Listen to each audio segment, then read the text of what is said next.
Halo semua, kalau kita ngomongin dinosaurus, pasti yang kebayang itu monster-monster raksasa dari film kan? Tapi gimana kalau saya bilang cerita asli mereka itu jauh lebih aneh, lebih kompleks, dan jujur aja ya, jauh lebih keren dari yang kita bayangkan. Yuk kita bedah bareng-bareng. Coba deh kalau saya sebut kata dinosaurus. Apa sih yang pertama kali muncul di kepala kalian? Mungkin T-Rex yang lagi mengaum, ngejar-ngejar mobil gitu kan? Ya, gambaran itu emang kuat banget. Tapi penasaran nggak sih dari mana citra monster itu datang? Yuk kita cari tahu. Jadi gini, ceritanya dimulai tahun 1842. Ada seorang paleontolog Inggris namanya Sir Richard Owen. Dia lagi neliti fosil-fosil raksasa dan dia butuh nama untuk mereka. Muncullah nama dinosaurus. Nah, ini dari bahasa Yunani. Deinos itu artinya mengerikan dan sauros itu kadal. Jadi artinya ya, kadal mengerikan. Keren banget kan namanya? Ngeri. Tapi, nama yang kedengerannya sangar itu cuma sampunya doang. Cerita aslinya, wah, jauh lebih dalam dan penuh kejutan. Ini bukan cuma soal monster raksasa, sama sekali bukan. Oke, jadi buat ngerti cerita lengkapnya, kita harus mulai dari yang paling dasar dulu nih. Apa sih yang bikin seekor hewan itu bisa kita sebut dinosaurus? Jawabannya mungkin nggak seperti yang kalian kira. Nah, ini dia kuncinya. Ternyata bukan soal ukuran atau gigi yang tajam, tapi postur tubuhnya. Kaki dinosaurus itu tegak lurus di bawah badan, mirip kayak kaki kita atau kaki kuda. Beda banget sama buaya atau kadal yang kakinya nyamping. Nah, postur tegak inilah yang jadi pembeda utamanya, yang bikin mereka bisa bergerak lebih lincah dan efisien. Artinya apa? Banyak banget makhluk purba keren yang kita kira dinosaurus ternyata bukan. Pterosaurus yang terbang-terbang itu, bukan dinosaurus. Mosasaurus yang di laut, bukan juga. Mereka ini kerabat jauhnya, tapi mereka nggak punya postur kaki tegak yang spesial itu. Oke, sekarang kita udah tahu apa itu dinosaurus. Sekarang yuk kita lihat kapan mereka ada. Seberapa lama sih sebenarnya dinasti mereka berkuasa di planet ini? Masa kekuasaan mereka itu ada di era Mesozoikum yang bisa kita bagi jadi 3 babak besar. Babak pertama, periode Trias. Di sini mereka baru muncul, masih pemain baru, ukurannya relatif kecil. Terus ada kepunahan besar dan masuk babak kedua, periode Jura. Nah, disinilah panggung utama mereka dimulai. Dan puncaknya, di babak ketiga, periode Kapur, mereka jadi super beragam, spesiesnya macam-macam banget. Coba bayangin ya, mereka itu berkuasa lebih dari 150 juta tahun. Buat perbandingan aja nih, kita Homo sapiens baru ada sekitar 300 ribuan tahun. Artinya, dinosaurus berkuasa 500 kali lebih lama dari kita. Gila kan? Skalanya itu benar-benar bikin pusing. Dan selama 150 juta tahun itu, mereka jelas gak cuma diem aja. Mereka berevolusi jadi macam-macam banget, bentuk dan ukurannya luar biasa. Pokoknya jauh lebih banyak dari sekedar T-Rex deh. Para ilmuwan itu ngebagi mereka jadi 2 kelompok besar. Dasarnya cuma dari bentuk pinggulnya. Dan disinilah bagian yang seru dimulai.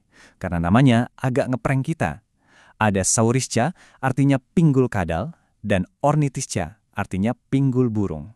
Coba ingat-ingat 2 nama ini ya, soalnya nanti ada plot twistnya. Nah, di kelompok Saurischia atau pinggul kadal ini ada 2 geng yang ikonik banget. Pertama, Theropoda. Ini para pemakan daging yang jalan pakai 2 kaki. Contohnya ya T-Rex. Terus yang kedua ada Sauropodomorpha.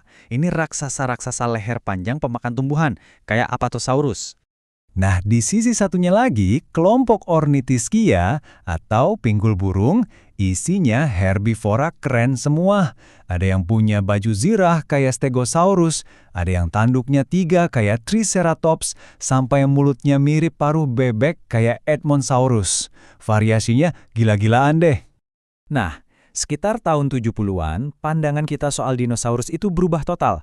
Ada gerakan yang namanya Renaissance Dinosaurus. Penemuan-penemuan baru nunjukin kalau mereka itu bukan reptil lamban dan berdarah dingin kayak yang kita kira. Justru sebaliknya, mereka itu hewan yang aktif, lincah, kemungkinan besar berdarah panas, dan bahkan punya kehidupan sosial yang rumit. Dan ini membawa kita ke bagian yang paling mind-blowing dari cerita dinosaurus. Bagian yang bikin kita mikir ulang, emang bener mereka semua udah musnah? Jawabannya, ternyata rumit.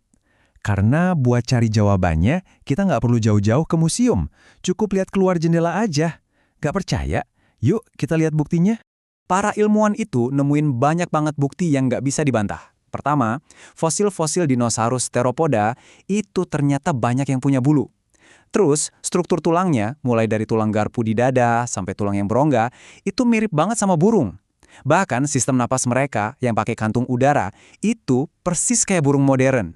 Jadi, kesimpulan besarnya adalah ini. Burung itu bukan cuma kerabat dinosaurus, mereka adalah dinosaurus. Ada satu cabang keluarga dinosaurus Theropoda yang selamat dari kiamat dan terus berevolusi jadi ribuan spesies burung yang kita lihat sekarang. Jadi, lain kali kalian lihat burung gereja di kabel listrik atau merpati di taman, kalian itu lagi lihat dinosaurus yang masih hidup. Oke, tapi kalau burung itu dinosaurus yang selamat, terus gimana nasib dinosaurus yang lain? Apa yang bikin dinasti raksasa itu runtuh? Sekarang ini ada dua tersangka utamanya. Yang pertama, yang paling terkenal ya, asteroid raksasa yang nabrak bumi di Meksiko. Itu bikin bencana di seluruh dunia. Tersangka kedua adalah aktivitas gunung berapi super dahsyat di India selama ribuan tahun, yang meracuni atmosfer. Nah, kebanyakan ilmuwan sekarang mikir, mungkin ini adalah kombinasi maut dari keduanya. Udah jatuh ketimpa tangga pula. Dan cuma dalam sekejap mata, kalau kita ngomongin skala waktu geologis ya, kekuasaan mereka tamat. Ini jadi pengingat yang dahsyat banget bahwa dinasti yang paling berkuasa sekalipun bisa hancur. Dan mungkin inilah kenapa kita semua begitu terpesona sama mereka, bahkan setelah 66 juta tahun. Dinosaurus itu kayak jembatan antara dunia nyata dan dunia fantasi. Mereka bukti nyata kalau planet kita ini dulu adalah tempat yang benar-benar asing, dihuni makhluk-makhluk yang lebih mirip naga dari mitos ketimbang hewan biasa.